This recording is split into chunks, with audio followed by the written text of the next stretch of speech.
আসসালামু আলাইকুম।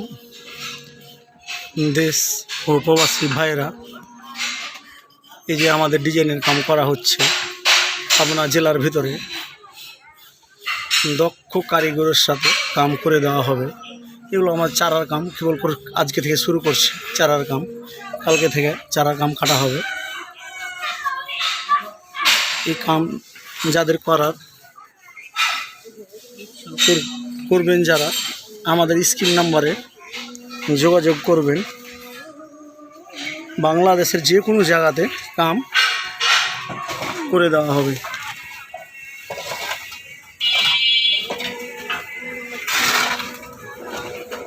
এই দেখেন চারাগুলা দেখতে পাচ্ছেন, এটা চারার মটকা বললেন।